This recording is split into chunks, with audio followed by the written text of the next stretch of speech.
Sir जो हालात अभी बन रहे हैं, जिस तरीके से किसान आंदोलन की बात हुई, किसानों के मुद्दे की बात हुई, अग्निवीर के मुद्दे की बात हुई, इस समय लगातार, हालांकि दर्शक कह रहे हैं कि भाई आप लोग बीच में सीधे सीधे भाजपा की बात करिए, आप लोग इंडिया गठबंधन को क्यों डाल देते हैं? सर, इंडिया गठबंधन की चर्चा के बिना इस समय कोई भी चर्चा संभव नहीं है। इसकी सीधी सीधी वजह है कि जो चुनाव है देश में, वो साफ हो चुकी है तस्वीर की ये एनडीए बनाम इंडिया ही चुनाव लड़ा जाएगा। इसके अलावा जो भी दल, या वो एनडीए से बाहर हैं या इंडिया गठबंधन से बाहर है, तो उनका बहुत ज्यादा वो रिलेवेंट रह नहीं जाएंगे। इंडिया गठबंधन के उम्मीदवार बनाम एनडीए के उम्मीदवार ही चुनाव होना ये तय है। तो जब भी बात होगी, मुद्दों की बात होगी, गुणागणित की बात होगी, समीकरण की बात होगी, तो इंडिया और एनडीए दोनों की बात होगी। तो इस पे बहुत जनरल सर, मेरा सवाल जो था वो ये कि किसान आंदोलन हो, अग्निवीर हो, ये जो सारे मुद्दे हैं, क्या इन मुद्दों के असर की वजह से ये पूरा खेल हुआ है? दुष्यंत चौटाला ने जो कुछ किया, जिस तरीके से अलग होने की बात हुई जेजेपी भाजपा से, हालांकि ये भी है कि क्या ये बहुत देर में इन्होंने कदम नहीं उठाया है जब चुनाव सामने खड़ा है? नमस्कार राय साहब, मैं सर, डॉक्टर संदीप जी को ध्यान से सुन रहा था। एक मुद्दा जो सिद्धांतिक है वो मैं पहले कहना चाहूंगा। ये प्रस्थापित सिद्धांत हो चुका है इस देश में कि भाजपा जिसके भी साथ कोलैबोरेट करती है उसको खा जाती है। जिसके भी साथ, चाहे शिवसेना हो, चाहे कर्नाटक में देवगौड़ा का कुमार स्वामी की पार्टी हो, चाहे यहाँ दुष्यंत चौटाला की पार्टी हो, चाहे गुजरात में चिदम्बरम पटेल के साथ उन्होंने गठबंधन किया हो, भाजपा का एक ही सूत्र है, कैसे भी करके सत्ता हथियाओ। तो भाजपा के साथ गठबंधन करना, उसका सीधा साधा मतलब निकलता है कि आप खत्म हो जाए। और ये मैंने इतने एग्जाम्पल दिए आपको, आसाम का नहीं दिया। तो भाजपा का इनका खुद का एक व्यक्तित्व है, जो साथ में बैठे उसको खा जाओ, पहले सब हथियार लो। तो डॉक्टर साहब ने जो बात कही वो तो है, मगर वो मुद्दे के लिए तो बहुत देर हो चुकी है। दुष्यंत जी पहले उनसे अलग हो गए होते तो शायद ज्यादा उनके लिए फायदेमंद होता। अभी काफी देर हो चुकी है। मगर भाजपा के साथ आप बैठे हो और भी जगह पे, भाजपा खा जाएगी आपको। ये बिहार में देखिए अब क्या हुआ। तो भाजपा का एक ही सूत्र है, कैसे भी करके सत्ता हथियाओ। और एक मुद्दा आप चर्चा में ही नहीं लेते हो। लोग लोग लोग क्या सोचते हैं, किसान उग्र है, युवा नाराज है, ये सब बातें मशीन कहाँ सोचता है। इनका सबसे बड़ा खिलाड़ी तो मशीन है। तो जब तक मशीन है सर, तब तक हम चर्चा करते रहेंगे और इलेक्शन रिजल्ट के बाद भी वही चर्चा करेंगे, 400 के पार कैसे हो गए। न वो लोकमत की वजह से हुआ होगा, न कोई और मत की वजह से होगा। मशीन महाराज ने वो अंपायर प्लेयर बन के खेले होंगे। तो भाजपा एक मोर्चे पे नहीं लड़ती, भाजपा अपना सब मोर्चे पहले ठीक कर लेती है। तो दुष्यंत चौटाला को मनाने का कोई, उनको मनन वो करने का कोई प्रयास नहीं होगा, न उनको कोई तवज्जो मिलेगी। भाजपा पूरा सीट लड़ेगी। मनोहर लाल खट्टर को कहीं से भी लड़ाई हारेंगे अगर मशीन नहीं चला तो। मगर मशीन जब चलता है तो चलता है, वो जिसको चाहता है उसको जिताता है, जिसको चाहता है उसको हराता है। और अब तो दुनिया भर के एक्सपर्ट्स ने कहा है कि machine can be manage, can be monitored, can be tutored. तो ये बात आप समझ के चलो सर कि जब तक मशीन का मसला हल नहीं होता तब तक आप इस देश में कुछ भी करो, चाहे इस देश के सब लोगों को बंदीवान बना दो और फिर दूसरे दिन वोटिंग करवाओ, तो भी भाजपा 400 पार कर जाएगी। क्योंकि वो अंपायर भी खेल रहे हैं ना इसमें। अच्छा, अगर ये लोग छोटे से चंडीगढ़ के मेयर का चुनाव कितना था, इतना था, उसमें गफला कर सकते हैं, तो बाकी की इनकी मंशा क्या है वो अभी भी देश अगर नहीं समझता है तो या तो हम मूर्ख हैं या तो नहीं, जनायन सर, चंडीगढ़ में का आपने जिक्र किया, चंडीगढ़ में जो कुछ भी हो रहा था वो तो बैलेट पेपर से हो रहा था, वो कोई ऐसा तो था नहीं कि वहां मामला ईवीएम का हो। तो अगर हम ईवीएम पर सवाल उठाएंगे तो बैलेट पेपर पर भी तो सवाल उठेगा, तो फिर चुनाव होगा कैसे? और हालांकि सर इसमें एक चीज तो क्लियर है ना कि चुनाव तो ईवीएम के से होने जा ही रहा है, तो ऐसे में क्या करे आदमी? या तो फिर विपक्ष पूरा चुनाव का ही पूरे चुनाव को बाइकआउट करे और घर जाके बैठ जाए। बैलेट पेपर से इतना आसान, इतनी बड़ी संख्या में नहीं होता। ये 20-30-40 को मैनेज कर सकते हो आप, वो भी इनका निर्लज्ज कृत्य था। कोई मूर्ख आदमी भी ऐसा नहीं करता कि आप कैमरा के सामने हो, बहुत छोटी संख्या में बैलेट पेपर के साथ आप डील कर रहे हो और उसके साथ आप छेड़छाड़ करो, ये तो मूर्ख आदमी भी नहीं कर सकता। तो कितने इन लोगों के जो इलेक्टोरल जो मशीनरी है वो कितनी ब्रेन वॉश्ड है, इसका ये उदाहरण है।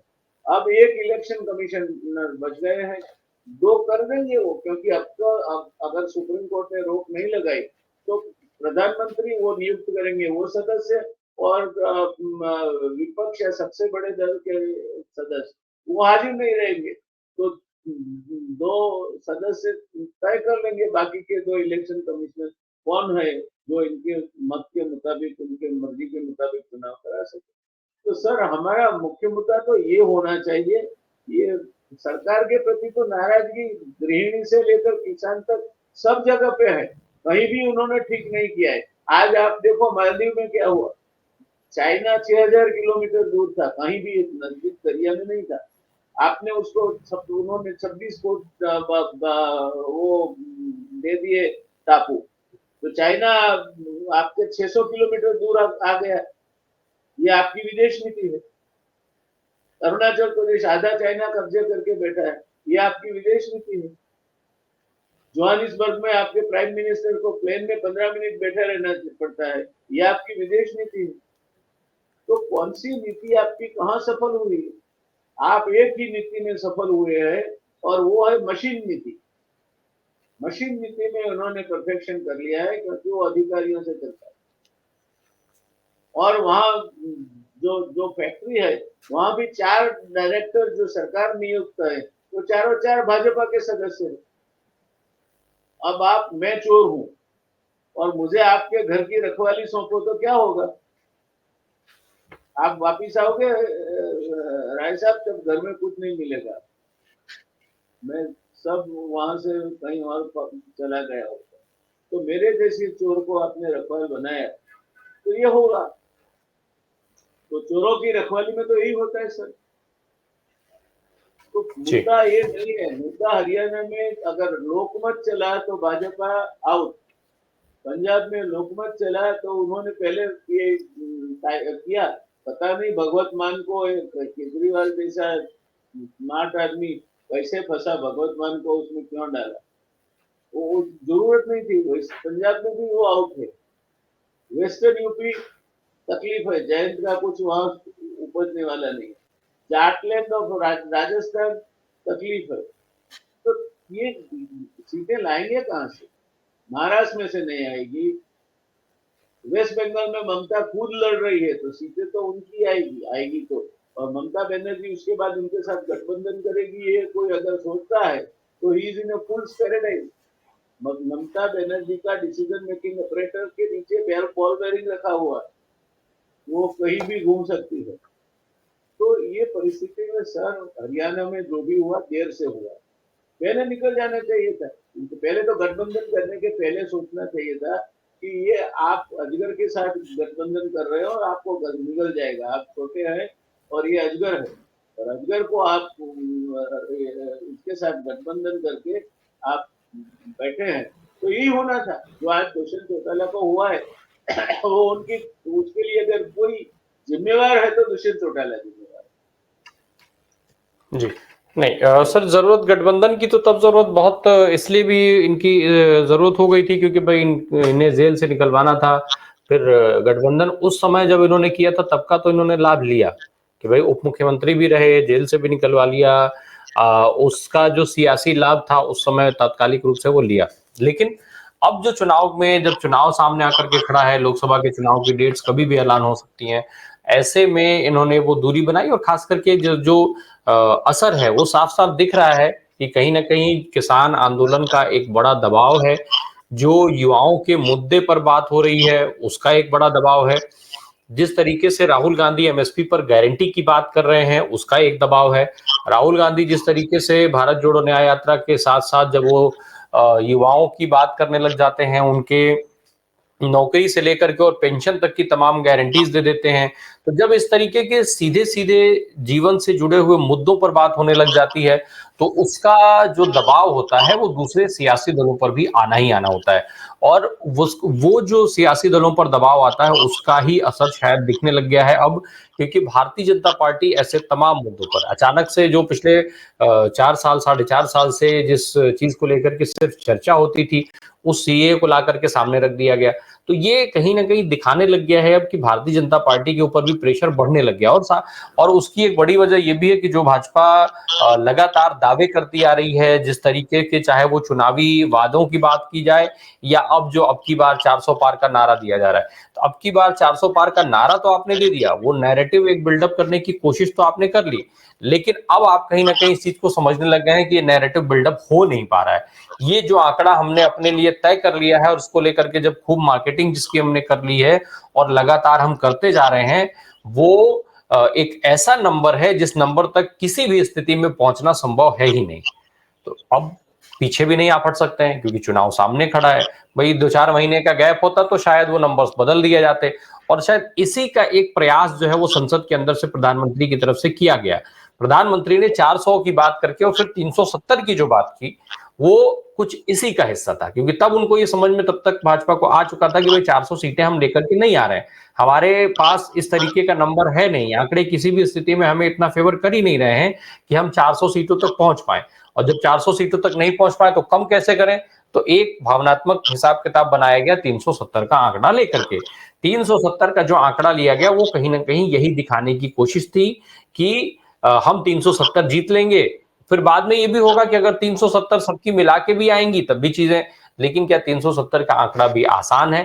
फिलहाल वो दूर दिखता रहा है। उसकी सब जो बड़ी वजह है वो ये सीट शेयरिंग को लेकर के जो बातचीत शुरुआत से हो रही थी, चाहे वो बिहार की बात हो, चाहे वो महाराष्ट्र की बात हो और अब हरियाणा में जो स्थिति सामने आई, तो ऐसे में ये जो आंकड़े हैं, जो आप बार-बार चिल्ला-चिल्ला करके कह रहे हैं तमाम मंचों से, तमाम प्लेटफ़ॉर्म से, वो एक जो है वो सपने सा लगने लगा है और इस वजह से ये सारी परिस्थितियाँ अब पैदा हो रही हैं और यही वजह थी कि इतनी जल्दबाजी में अब जब चुनाव सामने खड़ा है तो सीएए को लाकर के सामने रख दिया गया क्योंकि 2019 में पुलवामा जैसा एक भावनात्मक मुद्दा सामने आ गया था। अब सीए ला करके जो आरोप लग रहा है कि ध्रुवीकरण करने की कोशिश हो रही है। नारायण सर, ये जो पूरी जो कवायद है, पहले आपने आंकड़ा तय कर लिया और चूंकि आप तो भाई इस चीज को आप ठीक से समझते हैं, आप ठीक से जानते हैं ये सारी चीजें, आंकड़ों का भी जो इम्पोर्टेंस है उसको भी आप जानते हैं। तो पहले तो आपने 400 का आंकड़ा खूब प्रचारित कर लिया, अब जब आपको दिखने लग गया है कि 400 तो किसी हाल में नहीं आ रहे हैं हम, कितने आ रहे हैं वो अलग बात है, 400 तो नहीं आ रहे हैं। तो अब जब 400 नहीं आ रहे तो उसको कैसे कम करें या फिर कैसे उसको किनारे करें? अब पूरी की पूरी कवायद इस पर हो गई है भाजपा की। सर ये पूरी कवायद अंदर खाने चल ही रही होगी। दुश्मन को कभी कम नहीं समझना चाहिए। राहुल गांधी बहुत अच्छा प्रयत्न कर रहे हैं, मगर ये भी बात माननी होगी कि और भी कई फैक्टर्स हैं जिनकी हमें चिंता करनी होगी। और ये सब आपके साथ में पूर्णतया सहमत हूँ। आपके लॉजिक से डिफर होने का मेरे लिए कोई भी रीजन नहीं।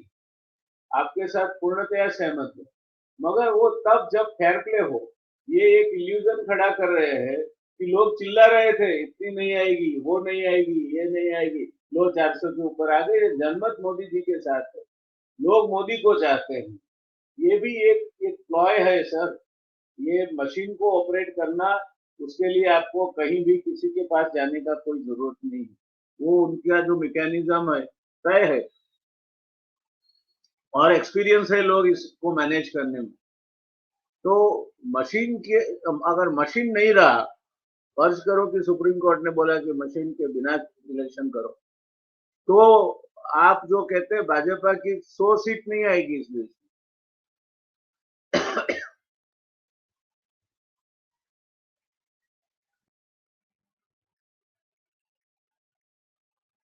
आप कंटिन्यू करें सर। जो मशीन आप नहीं रहा तो 370 क्या भारत भाजपा की 100 सीट नहीं आएगी, कहां से लाएंगे वो सीट? हर जगह पे उनकी होली सलगी हुई है। और जब भाजपा के लोगों को भी पता चल गया, इन्होंने काफी बड़ी भर्ती कांग्रेस से की है, तो उनके अंदर भी असंतोष है कि कांग्रेस वालों को टिकट देंगे, भाजपा वालों को नहीं देंगे, तो एक असंतोष तो ये भी खड़ा होना है। इतनी ज्यादा भर्ती कांग्रेस से की है इन्होंने कि अब यही इनको भारी पड़ने वाला है। गुजराती में सर एक पंक्ति है, जो पोष तू ते मार तू तेवो दिसे क्रम कुदरत, यानी जो आपको पोषता है, पोषण देता है, वही आपको मारता है। तो ये कांग्रेस का जो भाजपीकरण हो रहा है, वो कांग्रेस मुक्त भारत का उनका स्लोगन था, उसकी जगह कांग्रेस युक्त भाजपा हो गया है। तो भाजपा के जो ओरिजिनल लीडर्स है, जिन्होंने जख मारी आज तक, वो क्या करेंगे, कहाँ जाएंगे? तो इंटरनली वहां भी असंतोष तो है ही। तो मशीन नहीं यूज हुआ तो भाजपा जा रही है, उसमें कोई शक नहीं है। कांग्रेस और उनके साथी आ रहे हैं, उसमें कोई गठबंधन का आने में शक नहीं है। मगर मशीन अगर यूज हुआ तो सर 400 नहीं, 420 आएगी। 400 नहीं 420 सर। अब दिक्कत एक ये भी है, सवाल फिर घूम फिर के वही खड़ा हो जाता है ना सर कि चुनाव तो अब ये तय है कि होगा ईवीएम से ही। तो ऐसे में अब विपक्ष के सामने फिर विकल्प बचता क्या है? अब ईवीएम की तो बात सर करके आप गई बैठे गई रहें भैंस और या फिर फिर मुद्दों की लड़ाई जैसे लड़ी जा रही है वैसे लड़ते रहें। सर गई भैंस पानी में। फिर अगर मशीन का यूज होना है तो फिर आप ये समझ लीजिए कि 420 आएगी। ये आंकड़ा मशीन को भी सूट होता है, भाजपा को भी सूट होता है, और उनके नेतृत्व को भी सूट होता है। तो ये 420 सीट आएगी। मनोहर लाल खट्टर और उनकी पूरी कैबिनेट ने जाकर के इस्तीफा दे दिया ताकि ये कहा जाए कि गठबंधन भाजपा ने तोड़ा है, जेजेपी ने नहीं। तो ये जो जयनारायण सर, इसका क्या, इससे क्या बदल जाएगा, क्या मैसेजिंग हो जाएगी अगर बीजेपी ने गठबंधन तोड़ा हो या जेजेपी ने तोड़ा हो? कुल मिला के तो मामला वही है ना कि सीट शेयरिंग से लेकर के और तमाम जो मुद्दे उन पर बात नहीं बनी, इस वजह से गठबंधन टूट गया। तो अब चाहे जेजेपी अनाउंस करे या बीजेपी अनाउंस करे, बात तो एक ही है। सर मैं सहमत हूँ आपके साथ, मगर दो चीजें हमें समझनी होगी। एक तो जो विजय साहब ने कही वो बात से मैं सहमत हूँ कि हरियाणा कैसे भी केंद्र अपने पास रखना चाहेगा, क्योंकि फार्मर एजुकेशन का वोल्केनो है। और ये रहेगा, क्योंकि अभी वो मैं मानता हूँ कि कैसा भी करके टेम्पररी सरकार बना देंगे, ये इलेक्शन नहीं चाहेंगे अक्टूबर में। और फिर उसके बाद अगर वो आ जाते हैं पावर में दो हजार मई 2024 के बाद, तो फिर गवर्नर का रूल डालेंगे एक आध साल के लिए। वो करके हरियाणा में अपनी पकड़ बनाए रखेंगे, वो छोड़ेंगे नहीं। तो ये सोचना कि अभी ये लोग इलेक्शन में जाएंगे तो साफ हो जाएंगे। अभी भाजपा को इलेक्शन में जाने का तो कोई मतलब नहीं है। मगर गवर्नर रूल डालने का एक साल के लिए वो भी तकलीफ वाला काम तो है ही, क्योंकि अगर किसान आंदोलन तब तक सिमट नहीं गया या तो कोई समझौता नहीं हो गया, तो फिर गवर्नर रूल के बाद और खराब परिस्थिति उनके लिए हो सकती है। तो ये एक और खाई है, एक और दरिया है। दो में से किसमें कूदना है वो बीजेपी तय करे। दुष्यंत चौटाला अभी तो गठबंधन तोड़े या बाद में तोड़े, इससे उनकी इमेज में कोई फर्क नहीं होना चाहिए। हरियाणा के लोग उतने मूर्ख नहीं है कि जो ये करे। मगर मैं ये देख रहा हूँ कि दुष्यंत चौटाला के एमएलए में से भी कुछ लोग टूटेंगे और टूट के भाजपा के साथ जाएंगे। इनको प्रेशराइज किया जाएगा, खरीदा जाएगा, जो भी करना है करके। तो दुष्यंत चौटाला के पास भी अभी जो सीटें उसमें से 4-5 कम होने की उसे गिनती रखनी 3 चाहिए। विधायक ऑलरेडी बैठक में नहीं पहुंचे हैं जयनारायण सर। 3 विधायक ऑलरेडी उनकी बैठक में नहीं पहुंचे हैं। जो जेजेपी ने बैठक अपनी बुलाई थी, दुष्यंत चौटाला ने जो बैठक बुलाई थी, उसमें 3 विधायक इनके नहीं पहुंचे हैं। ये सर 3 के 5 हो गए, मगर 3 के 2 नहीं होंगे। तो ये मैंने पहले भी कहा था कि हमारे यहाँ एक सांप होता है, आंधी चाकोट बोलते हैं इसको। वो अंडे देके खुद ही खा जाता है, वो बाहर से निकल जाते हैं, उसमें से वो बचते हैं। वो बीजेपी का यही है, जिसके साथ बैठती है उसको खा जाती है। तो अब दुष्यंत चौटाला को भूल जाना चाहिए कि उनकी एक पॉलिटिकल पार्टी थी, बीजेपी खा गई उसको, नाश्ता कर गई, जैसे और पार्टियों का नाश्ता कर गई, इनका भी कर गई। तो ये अभी उनके लिए विधानसभा उतना कंपल्सन नहीं है, वो अभी सरकार रचेंगे, सरकार रखेंगे, उसके बाद फिर वो गवर्नर रूल डाल सकते हैं, और वो करके 1 आध साल 1.5 साल का समय वो भी और भी पसार कर सकते हैं। तो ये प्रश्न नहीं है, प्रश्न ये है कि लोकसभा में क्या होगा। लोकसभा में अगर सीधा वोटिंग हुआ, मशीन ऑपरेट नहीं हुआ, तो सब सीटें कांग्रेस, सब सीटें बीजेपी हारेगी। मगर मैं आज भी आपको और रिकॉर्ड कहता हूँ कि उतना सीधा मेरे दिमाग में थिंकिंग नहीं आता है कि ये लोग मशीन के बिना जीतेंगे। मशीन का दुरुपयोग होगा, आप देखेंगे, फरियादें आएंगी, और उनको जितनी सीटों का टारगेट है उतनी सीटें, इनमें से भी किसी को हराना है, जैसे गडकरी को टिकट दिया और गडकरी को हराना है, राजनाथ सिंह को हराना है, तो वो उन लोगों को भी साफ कर देंगे। ये सब अभी खेल होने वाले हैं सर, अभी तो शुरुआत है, आगे आगे देखिए होता है क्या। तो ये विजय सर की जो बंगाल की बात है उससे सहमत हूँ सर। एक मुद्दा मेरा ये था कि बंगाल में टीएमसी को 2 शत्रु में से एक पसंद करना था, या तो कांग्रेस के आने की वजह से वो जो उनके लाबेरी गठबंधन है वो भी थोड़ा बहुत मजबूत हो जाता था, तो वो टीएमसी को डेंट करता था। अब कांग्रेस नहीं रहने से वो डेंट नहीं होगा, वो डेंट बीजेपी को होगा। तो नुकसान बीजेपी को है, ये गठबंधन नहीं हुआ एनडीए के साथ उसको, और मुझे सरप्राइज नहीं होगी कि जानबूझ के सोच समझ के गठबंधन तोड़ा गया, जी ये हो सकता है। निश्चित जानबूझ करके ही तोड़ा गया होगा, क्योंकि पहले से ही भी इसकी चर्चाएं कई बार होती रही थी। कुछ समय पूर्व भी ये चर्चा बहुत इसको बल मिला था, जोर पकड़ा था इस चर्चा ने कि जेजेपी जो है अलग हो सकती है। फिर बाद में चीजें, लेकिन अभी भी भले ही गठबंधन टूट गया हो, मनोहर लाल खट्टर और पूरी कैबिनेट के साथ इस्तीफा हो गया हो, लेकिन अमित शाह, जेपी नड्डा जैसे नेताओं से मिलने की चर्चा भी दुष्यंत की खूब हो रही है। लगातार ये है कि चर्चा अभी इनकी मुलाकात होनी है, मुलाकात के बाद चीजें बदल सकती हैं और ये सब। अब अगर ये चीजें बदलेंगी भी तो क्या बदलेंगी, जब सरकार ने इस्तीफा दे दिया है, मुख्यमंत्री का इस्तीफा हो चुका है, कैबिनेट का इस्तीफा हो चुका है, तो एक बार फिर से बस कुछ और लेन देन की बात होगी, कुछ और उस पे जो है सर वो बीच में डील मैं होगी, नहीं डील के बोलता, बाद मगर चीजें हो जाएंगी। सर बीच में आपके जी बीच में नहीं बोलना चाहता था, मगर अगर गठबंधन का ये समझौता फिर से हो भी गया तो दुष्यंत चौटाला बिल्कुल खलास हो जाएगा। जी वो जो थोड़ा बहुत अब भी उसकी बची बची हुई इज्जत है वो भी पूरी हो जाएगी। तो अभी उसके हित में है कि वो वहां से दिल्ली से निकले, और जो भी जितने विधायक पहुंचे इनको अपने पास रखे संभाल के, और अपना दल बनाए रखे, नहीं तो उसका दल आने वाले इलेक्शन में नहीं होगा।